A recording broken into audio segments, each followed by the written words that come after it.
Você já teve a impressão que em todas as discussões políticas, econômicas, parece que tem um grupo que está de um lado defendendo a unhas e dentes aquilo que ele acredita e o grupo que está do outro lado e eles são muito consistentes? Parece um jogo de futebol onde cada um defende suas posições, não importando o que os outros pensem. Pois bem, se você já teve essa sensação, esse é um vídeo para você. Eu vou falar sobre esse livro aqui, Conflito de Visões, de Thomas Sowell. Aqui quem fala é Ricardo Malaquias, esse é o meu canal, onde eu discuto as minhas aventuras literárias, os livros que eu tenho lido nos últimos tempos, e compartilho com vocês o meu entendimento sobre eles. Espero que vocês estejam conseguindo me ouvir, o vizinho aqui está em reforma, então vai ter um barulhinho a mais, além da minha explicação. Infelizmente é o que tem para hoje, tá bom? Mas vamos lá, vamos falar de conflito de visões. Primeiro, por que eu gosto tanto desse livro? Acho que eu fui influenciado por Thomas Sowell, que ele fala que esse é o melhor trabalho dele. E eu tendo a concordar, pelo menos daqueles livros que eu li. Ele não entende esse livro como um livro único. Obviamente ele entende que ele pode ser entendido, ele tem começo, meio e fim. Mas ele também dá as ideias de outros dois livros que eu ainda não li, porque ele só tinha a versão em inglês. Mas mais no futuro eu tenho a pretensão de ler. Então, para ele, é o melhor trabalho que ele já fez. Lembrando que Thomas Sowell tem uma obra muito vasta, né? A gente já falou sobre livros de economia, já falamos sobre livros sobre intelectualidade. O livro anterior que eu discuti é esse livro aqui, Os Intelectuais da Sociedade, já tem um vídeo sobre ele no canal. E agora eu vou falar sobre esse segundo, Conflito de Visões, mas ele também aborda outros temas, ainda tem mais dois livros além desse, que eu vou fazer um resumo aqui para vocês, tá bom? Então, o que é uma visão? Uma visão é um entendimento do mundo, é uma explicação do mundo. E ela é um conjunto de sentimentos que vem antes até mesmo da razão. É uma coisa que automaticamente você já pensa. E qual que é a surpresa dessa visão? A surpresa é que ela tem uma consistência lógica bastante robusta. E qual que é o problema dessa visão? É que justamente por vir antes até mesmo de construir um raciocínio, a gente sequer discute elas. É difícil a gente discutir, e o trabalho desse livro foi justamente discutir quais são essas visões e por que a gente tem um lado ou outro, e esses lados são muito bem definidos em uma discussão no nosso mundo contemporâneo. Tá? Então isso é que é uma visão. Além disso, uma visão é difícil de ser medida empiricamente. Você fala assim, essa visão está certa ou está errada. Não é alguma coisa tão simples. Ele tenta ser bastante isento no livro, não tomando parte de uma ou outra visão, mas no final, até pelos outros trabalhos de Thomas Sowell, consigo entender qual visão ele defende. Ele fala que nos outros dois livros ele defende mais uma visão versus a outra, e nesse ele somente apresenta. Mas mesmo nesse livro, eu diria que ele já apresenta alguns temas que me deixa claro quais são as visões, ou qual é a visão que ele defende. Pois bem, isso é uma visão. Visão, então, vem antes de uma explicação de mundo. O que ele faz? Ele divide, então, em duas grandes visões que representam o nosso mundo contemporâneo, ou que deveriam representar o mundo contemporâneo. É claro que quando você sempre divide um tema tão complexo quanto a vida humana em dois grupos, será difícil encaixar todos os pensadores e todos os pensamentos em cada um desses temas. Pode ser que tenha uma mistura dos dois, mas eu acho que serve muito bem para a gente pensar sobre o que são essas visões. E quais são as duas visões que eles nos apresentam? A visão restrita do homem e a visão irrestrita do homem. O que ele quer dizer isso? Quando fala visão restrita, existe uma premissa fundamental que se acredita que o homem ele é falho e ele não pode ser consertado. Então essa visão restrita do homem. A visão irrestrita é que o homem é maleável e ele pode alcançar qualquer coisa. Então, quais são as diferenças dessas duas? Muitas. Mas vou começar aqui que a primeira, quando você fala que sim, tem uma visão restrita, a gente está falando de criar, então, incentivos, instituições ao longo do tempo que favoreçam o que o homem tem de bom e não favoreçam o que o homem tem de ruim. Então a palavra-chave vai ser incentivos. Já naquele que tem uma visão irrestrita do homem, ele vai pensar em planejamento. Porque se o homem pode fazer qualquer coisa, basta a gente planejar, dar a direção e aí sim a gente vai conseguir atingir o que a gente espera. Uma outra forma de ver essa classificação em restrita ou irrestrita. Na classificação restrita, a gente quer entender o que o homem tem de bom, ou seja, quais são as condições que existe paz, que existe riqueza e que existe uma sociedade pacífica. Então, esse tipo de explicação que a gente vai tentar ter. Agora, uma visão irrestrita do homem vai tentar entender por que existe guerra, por que existe pobreza, por que existe crime, e tentar consertar isso, porque se o homem é maleável, ele está fazendo isso simplesmente porque as condições não favoreceram. Um exemplo que me vem à cabeça é o exemplo de como se vê o criminoso. Numa visão restrita do indivíduo, a gente pensa em criar incentivos, ou seja, criarem leis para que, caso cometa algum crime, essa pessoa vá presa, essa pessoa pague uma multa e assim por diante. Já numa visão irrestrita, quando alguém comete um crime, é porque alguma coisa no ambiente fez com que ela cometesse o crime. Então, é necessário consertar essa coisa. Porque, de novo, o indivíduo ele é 100% maleável. E se a gente der os incentivos... Der as condições corretas, essa pessoa não cometeria o crime que cometeu. A mesma coisa de riqueza e pobreza. Muitos da visão irrestrita pensam que o que deve ser explicado é a pobreza. Por que a pessoa é pobre? É pobre porque outras pessoas estão tirando dela. Essa, em geral, é uma interpretação da visão irrestrita. Já da visão restrita, todo mundo nasce pobre, o que precisa ser explicado é a riqueza. Então, quais são os incentivos que a gente tem que colocar na sociedade para que a riqueza seja construída? Tá? Então, essa é mais uma visão geral do que é uma visão restrita e irrestrita do indivíduo. Lembrando que, de novo, nem tudo cabe nessa classificação. Um dos exemplos que ele dá é o próprio marxismo, que vê o passado como uma visão restrita do homem e no futuro como uma visão irrestrita, quando tiver uma sociedade sem classes. Tá? Depois, no livro, ele vai fazer toda uma diferenciação naquilo que é uma visão restrita, naquilo que é uma visão irrestrita. Vou pegar alguns exemplos aqui que ele deu. Por exemplo, no conhecimento. Ele vê que a experiência social está muito linkado a uma visão restrita do homem. Por quê? Não existe uma solução única, uma solução perfeita. Então é a interação entre diversos indivíduos, milhões de indivíduos, que vai dar um conhecimento social para todos. Né? Já na visão irrestrita, são os nossos ungidos, bem discutidos no livro aqui, os intelectuais e a sociedade. Esses sim, eles sabem tudo e eles podem guiar. Porque o homem, ou o indivíduo, apesar de ser 100% maleável, nem todos chegarão a uma clarividência ao mesmo tempo. Então, alguns vão chegar antes que outros. E esses que chegaram primeiro podem guiar os outros para chegarem até lá. Tá? Segundo, ainda falando de conhecimento, a gente pode ter uma razão e não saber qual que é. Essa é a visão restrita. Já na visão irrestrita, só valoriza a razão e a lógica. Então, aquilo que eles não conseguem entender é completamente descartado. Então, aqui tem, na visão restrita, é a visão um pouco mais conservadora, aquela que, olha, talvez a gente não saiba a explicação disso, mas vamos seguir do jeito que tá, porque talvez essa tenha uma razão escondida que a gente não saiba. Enquanto o lado irrestrito, aquele que defende a visão do homem 100% maleável, ele só vai aceitar aquilo que é 100% explicável. Sobre leis, de um lado a gente tem a experiência do que aconteceu até agora, o que funcionou, o que não funcionou. Do outro a gente tem a lógica, pura e simples.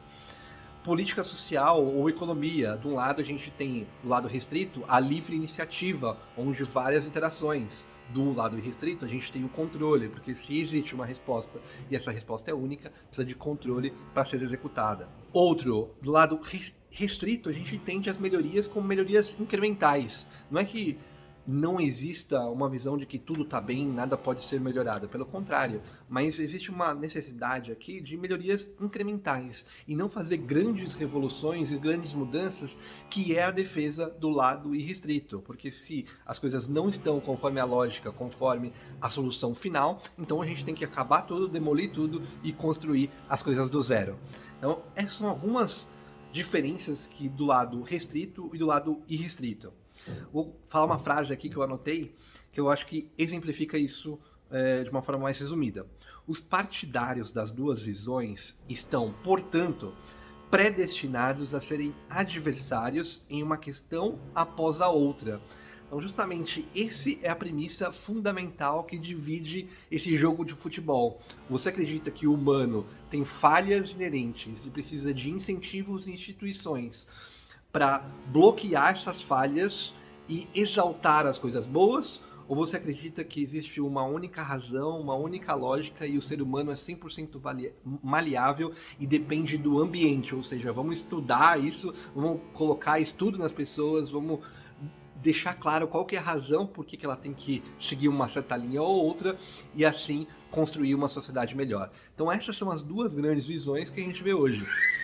Eu não gosto do nome esquerda-direita, mas claramente aqui a gente está falando de uma visão restrita, uma visão de direita, e uma visão irrestrita, uma visão de esquerda.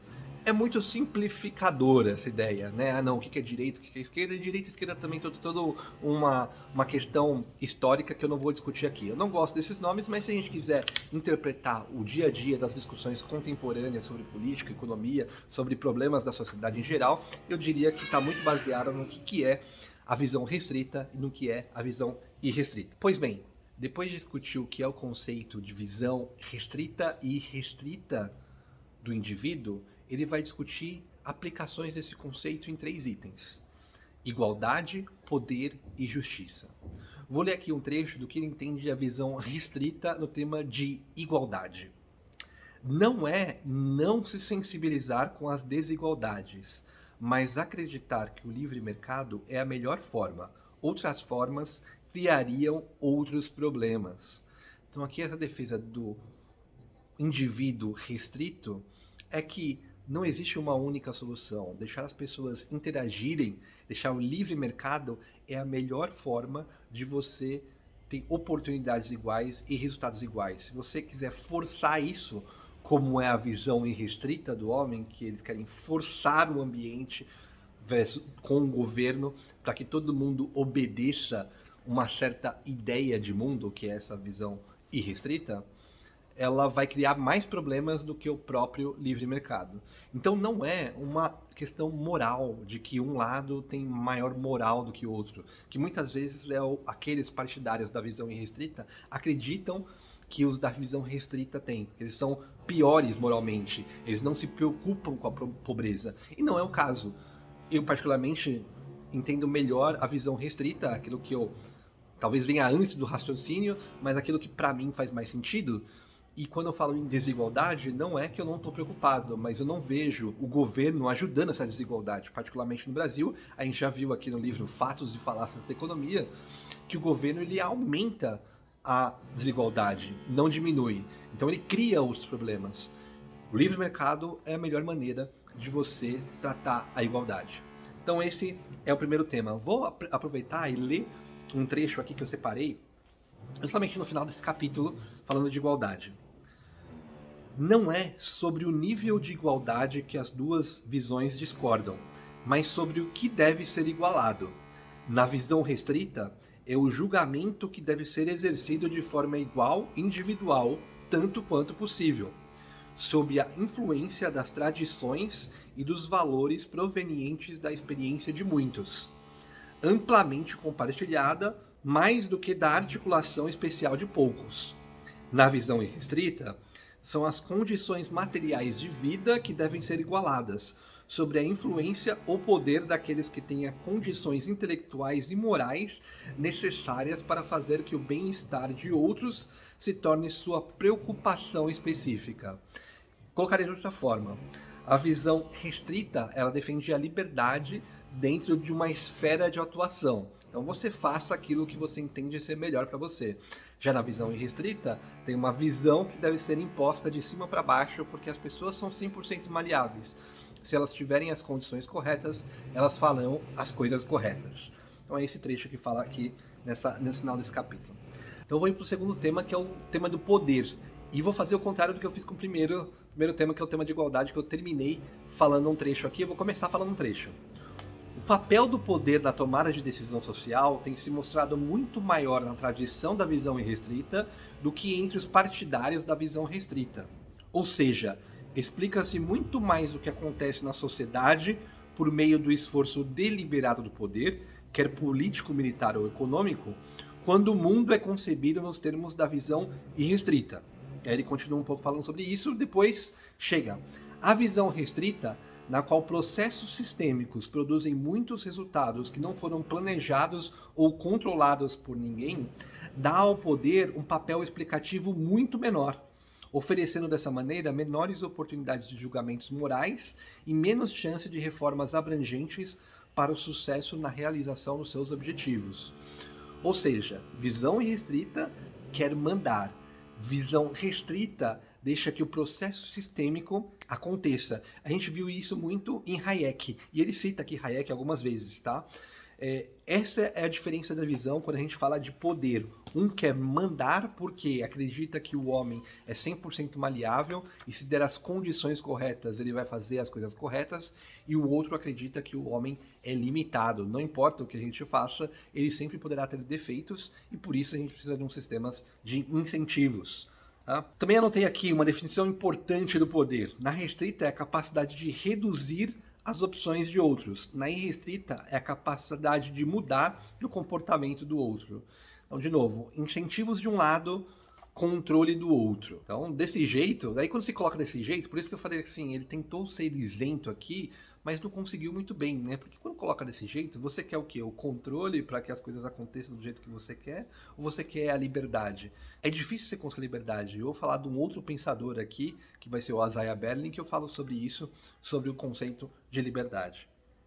Vamos para o último tema, que é o tema da aplicação da visão restrita e irrestrita do homem, que é a justiça.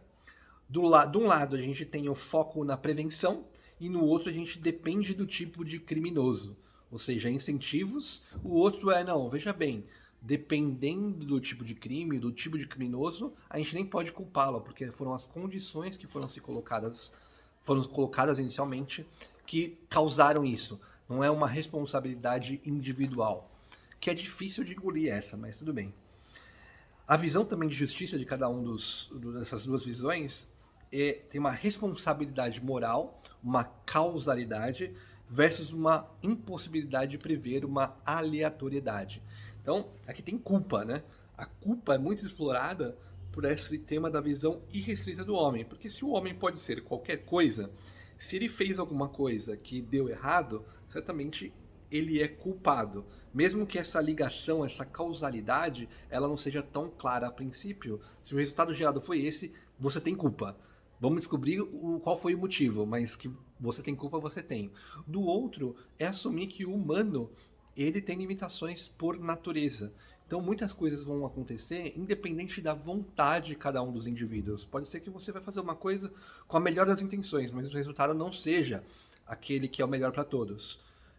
Você não deveria ser culpado por isso. Essa é uma visão de justiça também diferente entre cada um dos grupos. Bom, fico por aqui, é um livro assim sensacional, gostei muito de ter lido ele e fui um pouco influenciado pelo próprio Thomas Sowell em dizer que essa é a sua melhor obra, porque foi com esse livro que ficou mais claro para mim essa divisão que a gente tem hoje em dois grupos dentro da sociedade, que comumente se chama esquerda-direita, mas eu diria que faz mais sentido essa visão restrita e irrestrita do homem. Aqueles que acreditam que o homem pode tudo, ou o indivíduo pode tudo, aqueles que acreditam que o indivíduo, ele por natureza tem algumas limitações e precisa de um sistema de incentivos, garantindo, por outro lado, a sua liberdade dentro de uma esfera de atuação. Tá bom? Fico por aqui, caso tenham gostado, deixe um comentário, like, compartilhem, feedbacks são muito bem-vindos, e é isso, até a próxima, espero que o barulho não tenha atrapalhado tanto assim, mas infelizmente é o que tem pra hoje. Beijo!